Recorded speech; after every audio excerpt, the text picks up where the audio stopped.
Well, I'm not entirely certain how it will play out, obviously, but the law has been passed. We all know this. Passed the House with a lot of bipartisan support.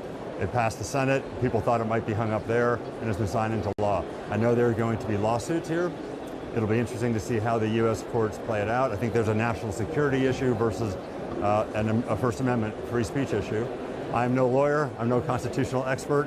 I'm not even sure what, if any, of these complaints about TikTok are true, but it is playing out, and it's going to hit the courts, and we will know soon enough.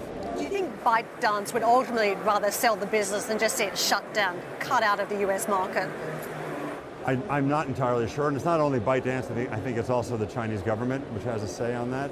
I think last time around when I was CEO, it was almost being sold, and the Chinese government stepped in and said they didn't want the algorithm, that big AI algorithm that drives the For You feed and drives the value of TikTok, to be sold outside of China.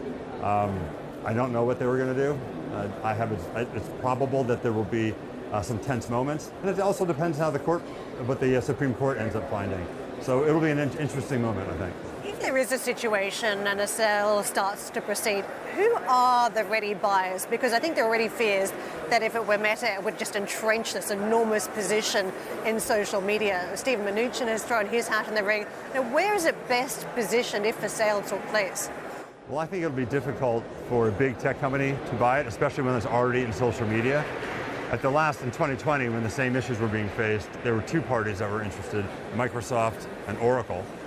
They are not already in social media in any big way. Microsoft has LinkedIn, but they're not big social media players. I think the U.S. regulators will cast a very hard look on a social media player getting into yet another, bringing in yet more market share with a TikTok.